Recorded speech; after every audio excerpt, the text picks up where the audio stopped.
નમસ્કાર વિદ્યાર્થી મિત્રો, રાજુ મેકવાનની યુટ્યુબ ચેનલમાં આપ સૌનું સહૃદય હાર્દિક સ્વાગત છે. વિદ્યાર્થી મિત્રો, આજે આપણે ગુજરાતી પ્રથમ ભાષા ધોરણ 10માં એકમ નંબર 6 લેખન કૌશલ એમાં આપણે નિબંધની ચર્ચા કરવાના છીએ. વિદ્યાર્થી મિત્રો, આ પહેલાં મેં અર્થવિસ્તાર, અહેવાલ લેખન અને સંક્ષેપીકરણની ચર્ચા કરેલી છે. સ્વાધ્યાયમાં જેટલા અર્થ વિસ્તાર આપવામાં આવે છે એ બધા જ અર્થ વિસ્તાર આપણે એની ચર્ચા કરી છે. સ્વાધ્યાયમાં જેટલા અહેવાલ લેખન આપેલા છે એ બધા જ અહેવાલ લેખનની સમજૂતી મેં તમને આપી દીધી છે.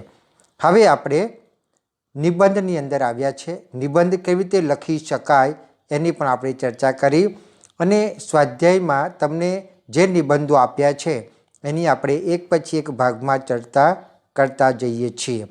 તો આપણે ભાગ નંબર 4 પૂરો કર્યો. હવે આપણે ભાગ નંબર 5માં નવા નિબંધ સાથે હું આપની સમક્ષ હાજર થયો છું. તો આપણે હવે નિબંધની ચર્ચામાં આગળ વધીએ. તમારા પાઠ્યપુસ્તકમાં જે નિબંધો આપ્યા છે એ બધા જ નિબંધો આપણે ચર્ચા કરવાના છીએ. તો આજના દિવસે નવો નિબંધ આપણે શીખીએ છીએ. નિબંધનું નામ છે નેત્રદાન મહાદાન. તો નિબંધની શરૂઆત કરીએ. આંખો એ આપણા શરીરનો સૌથી મૂલ્યવાન અવયવ છે. તેથી જ ખૂબ વહાલી વ્યક્તિને આંખોના તારાની ઉપમા આપવામાં આવી છે. આપણે આંખોનો સૌથી વધુ ઉપયોગ કરીએ છીએ. આપણા જીવનમાં આંખ ખૂબ મહત્ત્વનો ભાગ ભજવે છે. કોઈ પણ વિષય વસ્તુનું જ્ઞાન મેળવવા માટે આપણે આંખ અને કાન બંનેનો ઉપયોગ કરીએ છીએ.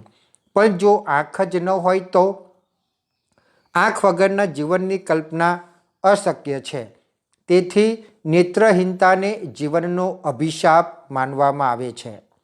જેને હાથ પગ ન હોય તેને માટે કૃત્રિમ હાથ અને પગ મળી રહે છે. આંશિક બહેરાશ ધરાવતા લોકો માટે શ્રવણ યંત્ર મળે છે. પણ નેત્રહીન વ્યક્તિને જોવામાં મદદરૂપ થઈ શકે એવા કોઈ સાધનની શોધ હજુ થઈ શકી નથી. એટલે કે આંખોનો વિકલ્પ માત્ર આંખ છે, બીજું કશું જ નહીં. થોડા વર્ષો પહેલાં નેત્રહીન વ્યક્તિઓ ભગવાનને ભરોસે જીવતા હતા.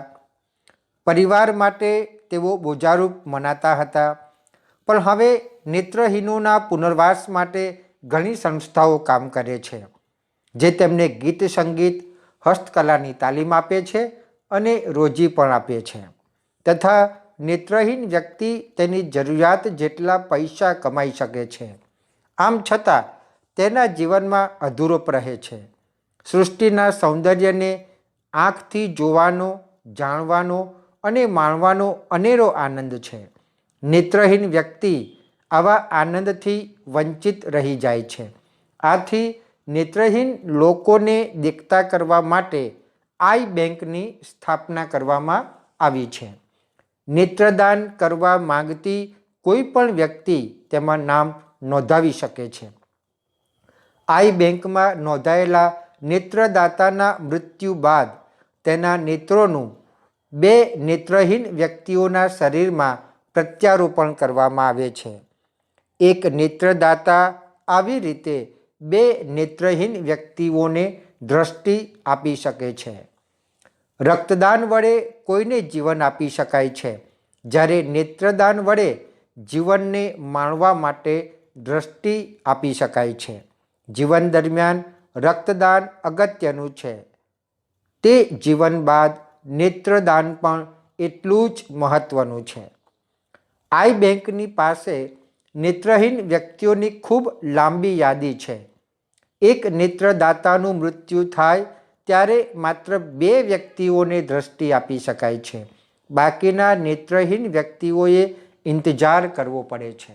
ઘણીવાર આમ જ તેમની જિંદગી પણ પૂરી થઈ જાય છે, પણ તેમને દ્રષ્ટિ આપી શકાતી નથી. નેત્રહીનોને દ્રષ્ટિ આપવા માટે નેત્રદાન જ એકમાત્ર ઉપાય છે. જૂનવાણી વિચારોને લીધે આપણા દેશમાં નેત્રદાનનું પ્રમાણ ઘણું ઓછું છે, તેની સામે નેત્રહીન લોકોની સંખ્યા ઘણી વધારે છે. આપણે સૌ નેત્રદાનનો સંકલ્પ કરીશું તો ઘણા નેત્રહીનોના જીવનમાં રોશની થશે. વિદ્યાર્થી મિત્રો, અહીંયા આપણે આ નિબંધ નેત્રદાન મહાદાન એ આપણે પૂર્ણ કરીએ છીએ. હવે આપણે નવા નિબંધ તરફ જઈએ. બીજા નિબંધનું નામ છે વૃદ્ધાશ્રમની મુલાકાતે. તો એની આપણે ચર્ચા કરીએ. વૃદ્ધાશ્રમ વિશે મેં ઘણી વાતો સાંભળી હતી, પણ કદી વૃદ્ધાશ્રમ જોયું નહોતું.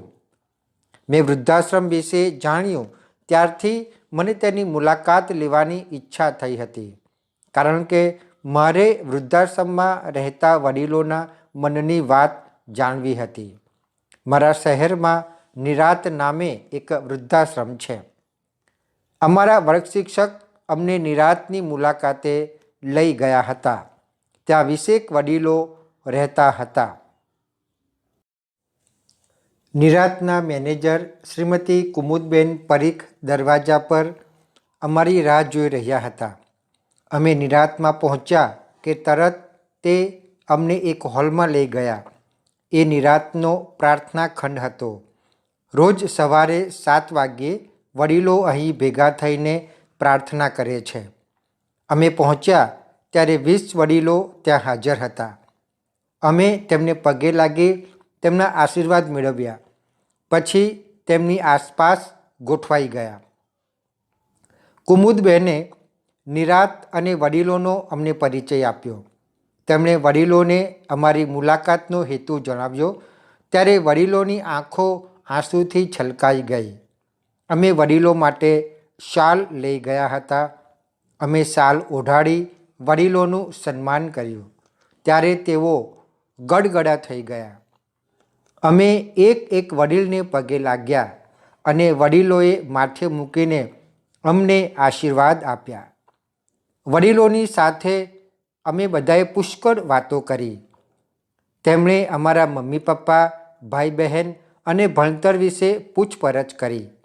મેં એક દાદાજીને પૂછ્યું કે તમને અહીં રહેવાનું ગમે છે? ત્યારે 20 વડીલોએ એક સાથે ના પાડી.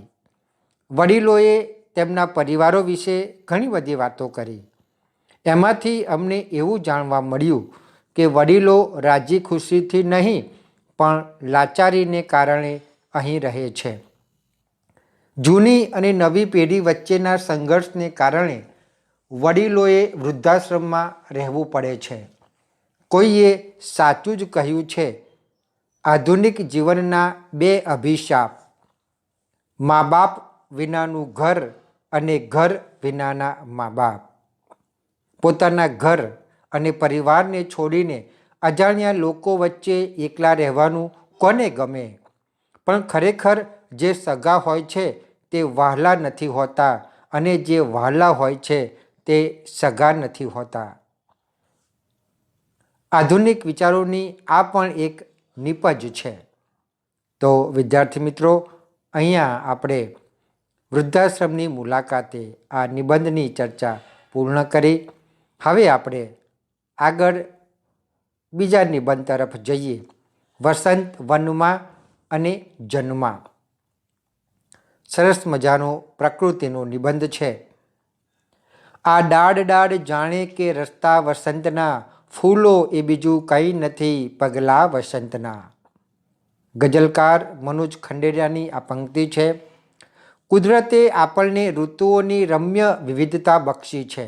શિયાળો, ઉનાળો અને ચોમાસું એ 3 મુખ્ય ઋતુઓ અને હેમંત, શિશિર, વસંત, ગ્રીષ્મ, વર્ષા અને શરદ આ 6 પેટા ઋતુઓ આપણા જીવનને વિવિધતાથી ભરી દે છે.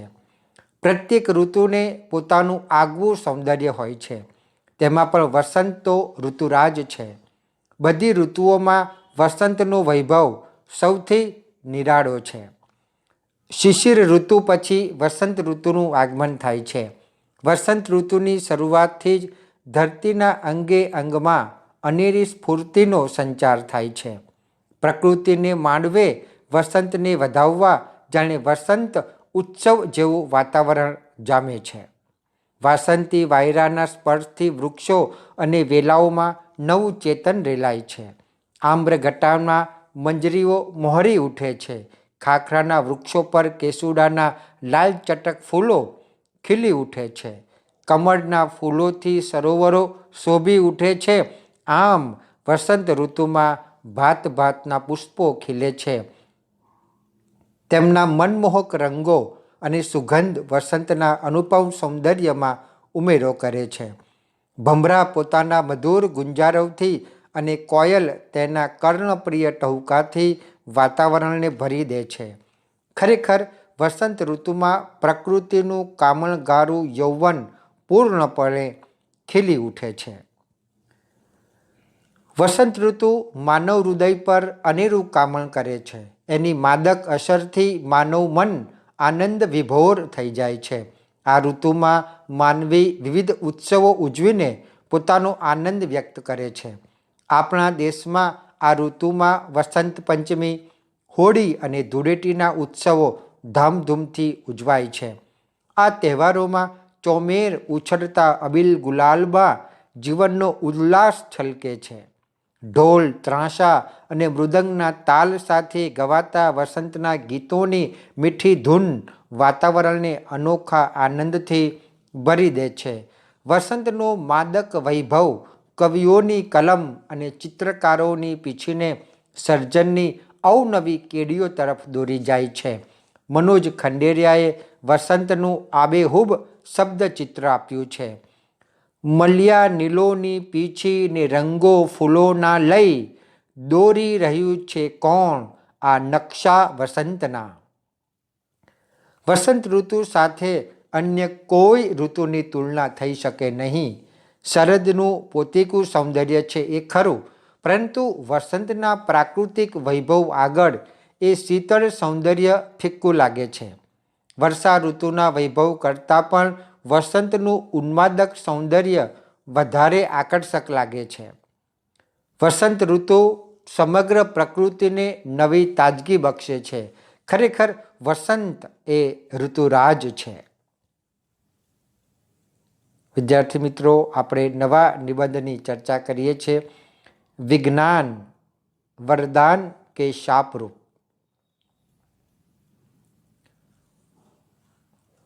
તો એનો જવાબ જોઈએ. આદિકાળથી માનવી પોતાની બુદ્ધિનો ઉપયોગ કરીને અવનવી શોધો કરતો રહ્યો છે. આજ સુધીની શોધો તેણે સતત કરેલા પ્રયોગો અને પરિશ્રમનું જ પરિમાણ છે. ઈશ્વરે માનવીને બુદ્ધિ આપીને તેને બધા પ્રાણીઓમાં સર્વોપરી બનાવ્યો છે. માનવીએ દરેક ક્ષેત્રમાં અદ્ભુત શોધો કરી છે. રેલગાડી અને વિમાન જેવા વાહનોની શોધ વડે મુસાફરી ઝડપી બની છે. ટેલિફોન, તાર, ફેક્સ અને કોમ્પ્યુટર જેવા સાધનો વડે સંદેશાની આપ-લે ઝડપથી થઈ શકે છે. ટેલિવિઝનની શોધથી માનવી ઘરના ઓરડામાં આરામથી બેસીને દેશ વિદેશના સમાચાર જોઈ સાંભળી શકે છે. હવે તેને સિનેમા જોવા માટે થિયેટરમાં કે ક્રિકેટ જેવી રમત જોવા માટે સ્ટેડિયમ પર જવાની જરૂર રહેતી નથી. આથી સમય, શક્તિ અને પૈસાનો બચાવ થાય છે. રેડિયો અને ટેપ રેકોર્ડર તેને મનોરંજન પૂરું પાડે છે. કેલ્ક્યુલેટરની મદદથી માણસ અનેક પ્રકારની જટિલ ગણતરીઓ અત્યંત ઝડપથી અને ચોકસાઈપૂર્વક કરી શકે છે. કોમ્પ્યુટરની મદદથી માનવી કલ્પનામાં પણ ન આવે એવા વિવિધ કામો કરી શકે છે અને અનેક પ્રકારની ચોક્કસ માહિતીઓ મેળવી શકે છે. વિજ્ઞાનની શોધને પરિણામે આજે ગગનચુંબી ઇમારતો, પુલો, બંધો વગેરે બાંધવાનું સરળ બન્યું છે. સુંદર, સુઘડ, રંગબેરંગી અને ઝડપથી છાપકામ થઈ શકે છે. ઔષધ ક્ષેત્રે થયેલી શોધોથી અસંખ્ય અસાધ્ય રોગોનો ઇલાજ આજે શક્ય બન્યો છે. હવે પીડારહિત શસ્ત્રક્રિયા કરી શકાય છે. વળી આજે તો શરીરના અંગો પણ બદલી શકાય છે. વિજ્ઞાનની મહાન શોધોમાં વીજળીની શોધને પાયાની શોધ કહી શકાય. વીજળીની મદદ વડે રેડિયો, ટીવી, ટેપ રેકોર્ડર, ઇસ્ત્રી, ઘરઘંટી, air condition, refrigerator, washing machine, પંખો, વિદ્યુત ટ્રેન, કોમ્પ્યુટર વગેરે કાર્યરત રહે છે. આજે માનવીએ અવકાશી સંશોધનોમાં પણ હરણફાળ ભરી છે. માનવીએ ચંદ્ર પર અવકાશયાન મોકલ્યા છે. તે ચંદ્રની માટીને ધરતી પર લઈ આવ્યો છે. પૃથ્વીવાસી આજે મંગળ પર પણ અવકાશયાનો મોકલી રહ્યો છે. આપણા વિજ્ઞાનીઓએ અવકાશમાં કૃત્રિમ ઉપગ્રહો તરતા મૂક્યા છે. અણુબોમ્બ બનાવીને દેશની તાકાતમાં અનેક ગણો વધારો કર્યો છે.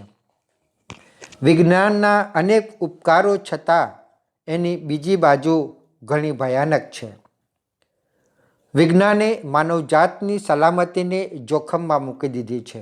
મિલો, કારખાના તેમજ વાહનોના ધુમાડા અને ઘોંઘાટથી હવા તથા અવાજનું પ્રદૂષણ ખૂબ વધી ગયું છે.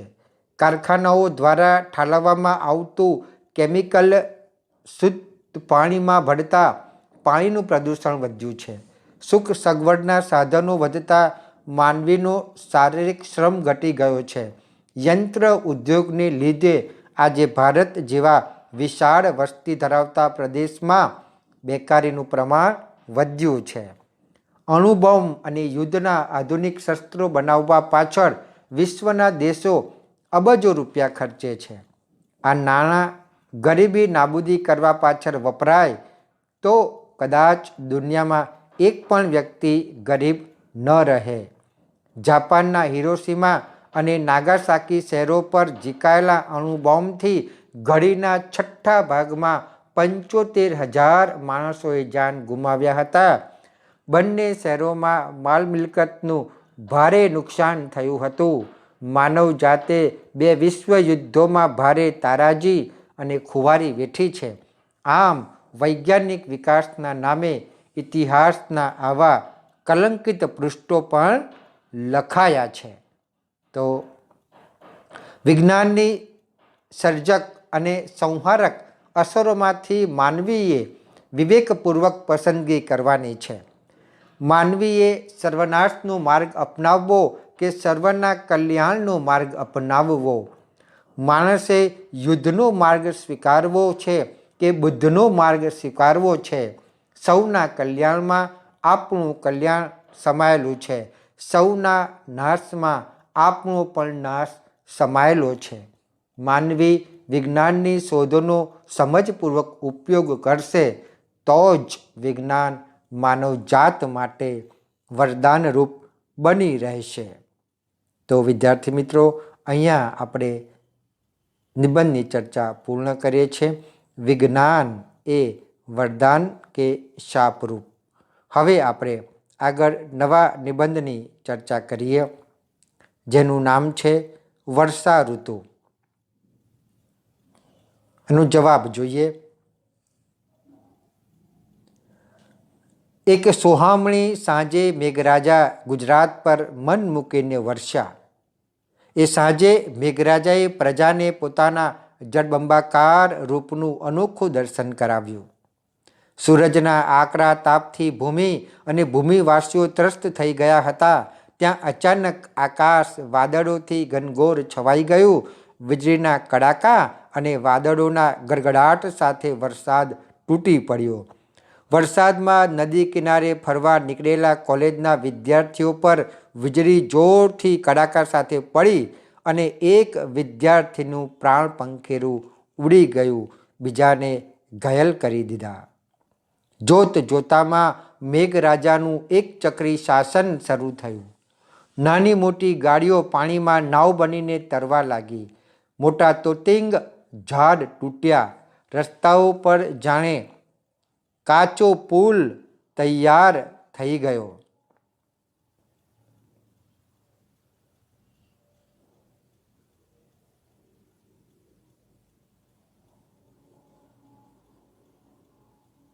પવનના વેગેલા સુસવાટા આગળ છત્રી, રેનકોટ કે સળની ગુણીનું શું ગજું? ખેતરથી ઘેર પાછા પડતા ખેડૂતોની ગુણી માથા પરથી ક્યાંય દૂર ફેંકાઈ ગઈ અને ખેડૂતોને પાણીથી તરબોળ કરી દીધા. શાળાએથી પાછા ફરતા બાળકોએ તો એ વરસતા વરસાદમાં નાહવાની મજા આવતી હતી. કામ ધંધેથી ઘેર જઈ રહેલા માણસોની હાલત કફોડી થઈ ગઈ હતી. ટેલિફોન કહ્યા વગર હડતાલ પર ઉતરી ગયા હતા. ઠેર ઠેર મોબાઈલ નેટવર્ક પણ ઠપ થઈ ગયા. આથી કુટુંબીજનો ચિંતામાં પડી ગયા. નીચલા વિસ્તારમાં કેટલાય ઘરોમાં મેઘરાજાની અતિ મહેર ભારે પડી ગઈ. તેમના ઘર પાણીમાં તરવા લાગ્યા. ફૂટપાથ પર રહેતા બિચારા ગરીબોની તો એકદમ બુરી હાલત હતી. પણ આવે વખતે સૌથી વધુ ફાયદો હોટલવાળાને અને સ્ટેશન પરના સ્ટોલવાળાને થયો.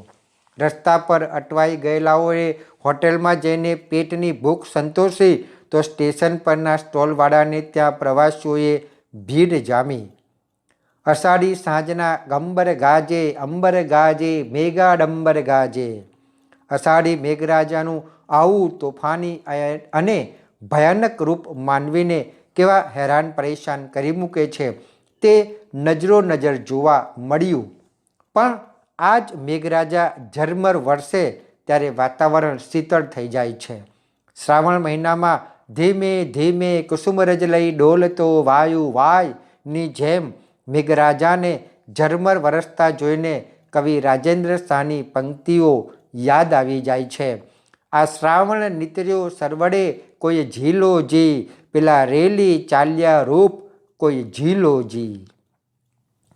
વીણાના તારની જેમ રણઝણતો વરસાદ, મંદ મંદ વહેતા પવનની સાથે વાતાવરણમાં ફેલાતી માટીની સુગંધ, વરસાદમાં નહેતા બાળકોનો કિલકિલાટ, ઝીણા ઝરમર વરસે મેહ ભીંજે મારી ચુંદલડી એવું ગાતી નવ યૌવનના ખુશખુશાલ ચહેરાઓ, ગાયોની કોટે બાંધેલી ઘંટડીઓના મધુર અને કર્ણપ્રિય રણકાર વગેરેથી વર્ષાની શ્રાવણી સાંજ અતિ રમણીય અને કમનીય લાગે છે. વિદ્યાર્થી મિત્રો, અહીંયા આપણે આ નિબંધની ચર્ચા પણ પૂર્ણ કરીએ છીએ. હવે આપણે નવા નિબંધ તરફ જઈએ છીએ, જેનું નામ છે આપણા ઘડવૈયા બાંધવ આપણે, અથવા તો પરિશ્રમ એ જ પારસમણી. નિબંધની શરૂઆત કરીએ. મહાન પુરુષો જ્યારે ઊંચાઈએ પહોંચ્યા ત્યારે તે ઉડીને નથી પહોંચ્યા, પણ જ્યારે બીજાઓ ઊંઘતા હતા ત્યારે પણ તેઓ પરસેવો પાડતા હતા. લોંગફેલોનું આ વાક્ય છે. સંસ્કૃતમાં ઉદ્યમેન હિ સિદ્ધ્યન્તે નામના શ્લોકમાં આપણને પરિશ્રમનો મહિમા વર્ણવવામાં આવે છે. મહેનતથી જ કાર્ય સિદ્ધ થાય છે, માત્ર મનની ઈચ્છાઓથી નહીં. મનના ચણાયેલા સ્વપ્નના મહેલને ખરેખર ધરતી ન મળે તો તે ઇમારત ઊભી રહી શકતી નથી. આ માટે વનના રાજા સિંહની વાત પણ કરી છે કે શિકાર માટે સિંહે પણ રખડવું પડે છે, કાંઈ તેના મોઢામાં આમને આમ કાંઈ શિકાર આવી શકતો નથી. પરિશ્રમ એ જ જીવનની સફળતાનું રહસ્ય અને આત્માનું રત્ન છે. સંસારમાં જે મનુષ્યને આત્મનિર્ભર થતા આવડે અને જીવનમાં ક્યારેય કોઈ મુશ્કેલી પડતી નથી. જીવન છે એટલે મુશ્કેલી તો આવવાની જ, પણ મુશ્કેલીઓનો હિંમતપૂર્વક સામનો કરવામાં જ જીવનની સફળતા રહેલી છે. આત્મનિર્ભર પર મુસ્કાન રહેનાર માણસ પોતાના કાર્યોના પરિણામોનો ભાર બીજાને માથે લાદતો નથી, પરંતુ સભાનપણે તે પોતાના ખભા ઉપર મૂકીને જ ચાલતો હોય છે. આવા માણસને સફળતા કે નિષ્ફળતા, સિદ્ધિ કે અસિદ્ધિ, સુખ કે દુઃખ ઇત્યાદિ બાબતો સતાવી શકતી નથી. આત્મનિર્ભર બનવામાં તે અનેરો આનંદ માણતો હોય છે. સંસારમાં આપણે જ આપણા નિર્માતા અને વિધાતા છીએ. આ સુપ્રસિદ્ધ કવિ રાજેન્દ્ર શાહે એક કાવ્યમાં કહ્યું છે, આપણા ઘડવૈયા બાંધવ આપણે. નેપોલિયને કહ્યું છે, impossible is world found in the dictionary of God. પુરુષાર્થ અને પરિશ્રમના માર્ગમાંથી તો માનવી ચંદ્ર અને મંગળ સુધી પહોંચ્યો છે. આ ઉપરાંત અંગ્રેજીમાં એક કહેવત છે કે main is the architect of his oven founder. મનુષ્ય પોતે જ પોતાનો ભાગ્ય વિધાતા છે, એક આર્કિટેક્ટ છે. આત્મનિર્ભર બનવા માટેના 4 પગથિયાં છે. તેમાં પહેલું પગથિયું તે દૃઢ નિશ્ચય કર્યા પછી તેમાં કોઈ વિકલ્પ હોવો જોઈએ નહીં. બીજું પગથિયું તે અભય છે. મોટાભાગના માણસો જન્મથી તે મૃત્યુ સુધી અનેક પ્રકારના ભયમાં જ જીવતા હોય છે. ત્રીજું પગથિયું તે સહનશીલતા વિનાનો માણસ વિકલ્પોમાં જ રાજતો રહે છે. ચોથું પગથિયું તે આત્મનિર્ભર એ સફળતાની ગુરુ ચાવી છે. મનુષ્ય જાતે જ પોતાનો ભાગ્ય વિધાતા છે. આ વિધાનમાં જીવનનું એક મહાન સત્ય છુપાયેલું છે. આશાવાદી અને પ્રબળ આત્મવિશ્વાસ ધરાવતી વ્યક્તિ માટે તો જીવન મંત્ર છે. પ્રારબ્ધવાદી મનુષ્ય પુરુષાર્થમાં વિલંબ અને ઉપેક્ષા રાખી પોતાના જીવનનું યોગ્ય ઘડતર કરી શકતો નથી. એની કાર્યક્ષમતા રૂંધાઈ જાય છે. એનું ભાવિ ધૂંધળું અને અનિશ્ચિત જ રહે છે. પરાવલંબી જીવન શાપરૂપ છે. જીવનારને પોતાને જ બોજારૂપ અને સજારૂપ છે. પ્રારબ્ધને આધારે જીવનારે પારકાની ખુશામત કરવી પડે છે. સામી વ્યક્તિના અપમાન અને ઉપેક્ષાઓને તાબે થવું પડે છે. આવા પ્રકારનો તેજોવધ અને ગુંગળામણ ગુલામીથી પણ બદતર હોય છે. વળી આવી પરાવલંબી વ્યક્તિના જીવનમાં બેદરકારી, પ્રમાદ, સ્વાર્થ અને જડતા જેવા આત્મઘાતક દૂષણો ઘર કરી જાય છે. પશ્ચિમના દેશોમાં અભ્યાસ કરતો વિદ્યાર્થી ફેરિયા તરીકે કામ કરવામાં, વાળ કાપવામાં, હાથે કપડાં ધોવામાં, ઇસ્ત્રી કરવામાં, બૂટ પોલિશ કરવામાં કે કુલી તરીકે સામાન ઉપાડવામાં જરાય શરમ કે સંકોચ અનુભવતા નથી. સ્વાવલંબન દ્વારા કેળવણી પ્રાપ્ત કરવાના પ્રયાસોને ત્યાં ઉત્તેજન આપવામાં આવે છે. ભારતમાં જ્યારે હડતાલ પડે છે ત્યારે આપણે કામકાજ છોડી દઈએ છીએ. જ્યારે જાપાનમાં આપણાથી ઉલટું છે. ત્યાં દરેક વ્યક્તિ રોજિંદા કામ કરતાં વધારે કામ કરીને હડતાલ પાડે છે અને દેશને નુકસાન ન થાય એ રીતે કાર્ય કરે છે. આપણે પણ આમાંથી કંઈક પ્રાપ્ત કરવું રહ્યું. મને મળી નિષ્ફળતા અનેક, તેથી થયો સફળ કંઈક હું જિંદગીમાં. જગતના કેટલાક મહાન પુરુષો પોતાની જાત મહેનતથી જ આગળ વધ્યા છે. નસરુદ્દીન નામનો મુસલમાન બાદશાહ કુરાનની નકલો લખી અને ટોપીઓ ભરી પોતાનું ગુજરાન ચલાવતો.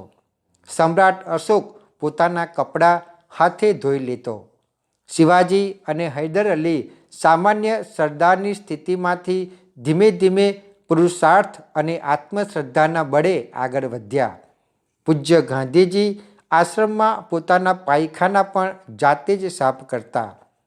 તદ્દન સાધારણ સ્થિતિમાંથી ધીમે ધીમે પોતાના પુરુષાર્થના જોરે પ્રખ્યાત થયા. કવિ રાજેન્દ્ર શાહે યથાર્થ લખ્યું છે કે પન્નની પેટીમાં પારસ છે પડ્યો, વાપરી જાણે તે બળભાગ્યો.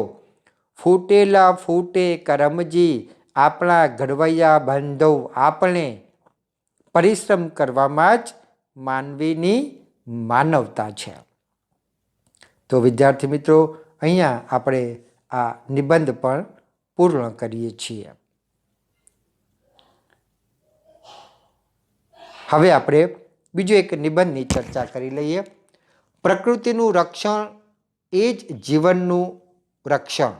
અથવા આ નિબંધ બીજી રીતે પણ પૂછી શકાય, પ્રકૃતિ તરફ પાછા વળીએ. તો આપણે નિબંધની શરૂઆત કરીએ. પૃથ્વી, જળ, તેજ, વાયુ અને આકાશ, આ 5 તત્વો વડે પ્રકૃતિ બનેલી છે. મનુષ્ય અને તેની આસપાસનું સમગ્ર જગત પ્રકૃતિની દેન છે. માનવ જીવન પણ મોટાભાગે પ્રકૃતિ પર આધારિત છે અને પ્રકૃતિને આધીન પણ છે. તેથી મનુષ્ય અને પ્રકૃતિ એકબીજાથી અભિન્ન છે. આપણું જીવન આદિકાળથી પ્રકૃતિની સાથે વણાયેલું રહ્યું છે. પ્રકૃતિ જીવનભર આપણો સાથ નિભાવે છે.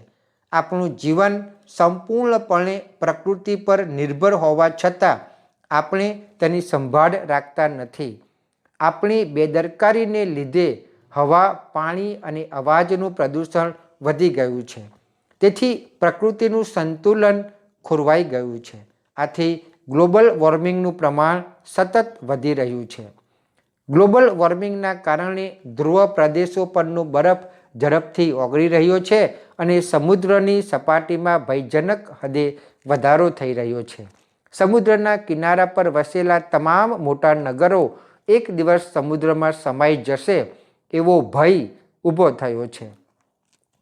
વિકાસને નામે આપણે શહેરીકરણ અને ઔદ્યોગિકરણ પાછળ આંધળી દોટ મૂકી છે. વાહનો, ઉદ્યોગો અને સુખ સગવડના સાધનોને લીધે હવામાં ધુમાડો અને કાર્બનની માત્રા દિવસે દિવસે વધતી જાય છે. ગેસ, કોલસો, ખનિજ તેલ અને અન્ય ખનિજોના ભંડારો ઝડપથી ખાલી થઈ રહ્યા છે. ઉદ્યોગો અને શહેરોના વિકાસ માટે ખેતરો અને જંગલોનો બેફામ ભોગ લેવાઈ રહ્યો છે. એનાથી પ્રાકૃતિક સંતુલન ખોરવાઈ ગયું છે. પ્રાકૃતિક અસંતુલનને કારણે ઋતુચક્ર પણ ખોરવાઈ ગયું છે. તેને લીધે અતિવૃષ્ટિ, અનાવૃષ્ટિ, ભૂકંપ, ભૂસ્ખલન, હિમપ્રપાતો, સુનામી અને વિનાશક ચક્રવાતો જેવી કુદરતી આફતોનું પ્રમાણ અને તીવ્રતામાં પ્રચંડ વધારો થયો છે. તેથી ભારે પ્રમાણમાં જાનમાલની હાનિ થઈ રહી છે. કુદરતી આફતો જો આમને આમ ત્રાટક્યા કરશે તો એક દિવસ આખી માનવ જાતનો સંપૂર્ણ સફાયો થઈ જશે. હજારો વર્ષોની જહેમત બાદ માનવ સંસ્કૃતિનો વિકાસ થયો છે. સમગ્ર બ્રહ્માંડમાં એકમાત્ર પૃથ્વી પર જ જીવસૃષ્ટિ અને માનવ સંસ્કૃતિનો વિકાસ થયો છે. તેનું રક્ષણ કરવું એ આપણા સૌની ફરજ છે. પ્રકૃતિનું રક્ષણ કરીશું તો જ આપણું રક્ષણ થશે. પ્રકૃતિનો વિનાશ એટલે સમગ્ર જીવસૃષ્ટિનો વિનાશ. ચાલો સૌ પ્રકૃતિ તરફ પાછા વળીએ અને કોઈ પણ ભોગે તેનું જતન કરીએ. તો વિદ્યાર્થી મિત્રો, અહીંયા આપણે આ વિડીયો પૂર્ણ કરીએ છીએ. હજુ બીજા નિબંધોની ચર્ચા બાકી છે. તો એના માટે આપણે ફરી નવા વિડીયોમાં મળીશું. ત્યાં સુધી આપની રજા લઉં. આવજો વિદ્યાર્થી મિત્રો, આવજો.